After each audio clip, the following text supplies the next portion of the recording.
Our class created a country named Arvum. Arvum has flat farmland. Our national animal is the wolf and our national flower is the yellow rose. We created a country that valued equality and education. We also value technology to incorporate some sci-tech aspects within the game. Our country also helped the less needy within it. For starters, our country's constitution was based off of Canada's constitution. We valued some of the same things that Canada does, such as education, welfare, and equality. When it came to things that were different, we only had two parties in Parliament, and one party was attempting to overthrow the government.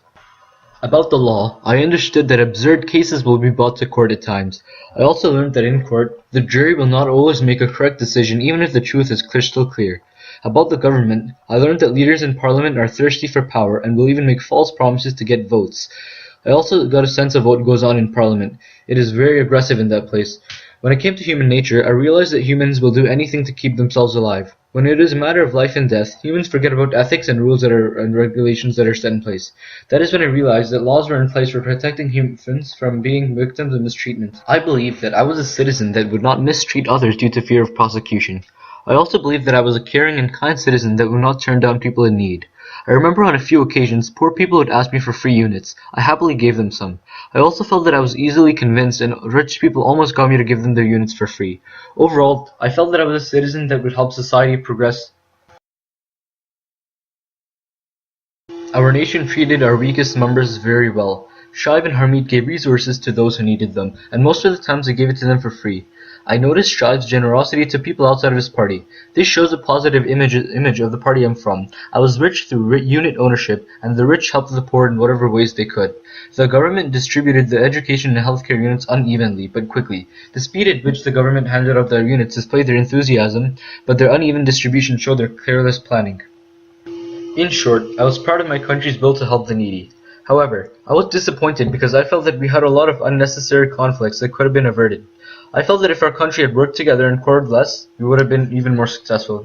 I've compared the treatment of my nation's poor to the way Prophet Muhammad treated the poor.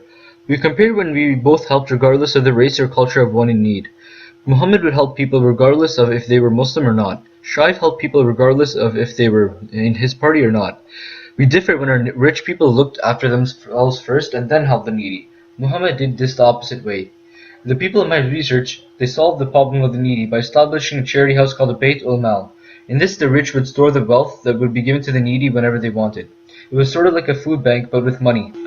I have learned many lessons that can be incorporated everywhere in life. One of them is that humans will not care about laws if they need to obtain any item vital for their survival. Another thing I learned that was in there, and that there will always be some nice people in that world, and that you should be that one person. What I learned about the government is that they are a very important thing in our society, and that people don't pay enough attention to it, and they should. And my proof that for this statement is that less people are voting in each election. I also learned that whatever happens in court is not always true. The government introduced very important laws during winter. These laws were created to protect our citizens and ensure that basic units will be affordable for all. If these laws are broken, then the offender can be taken to court, as Curtis was taken to court this fall.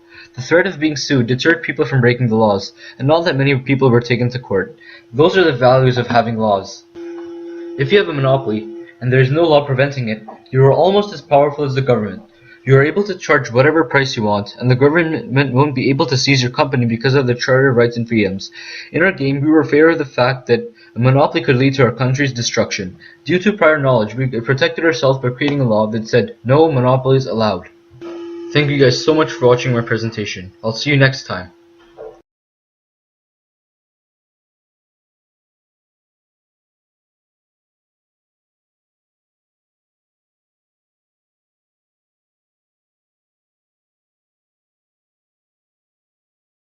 Created using Powtoon.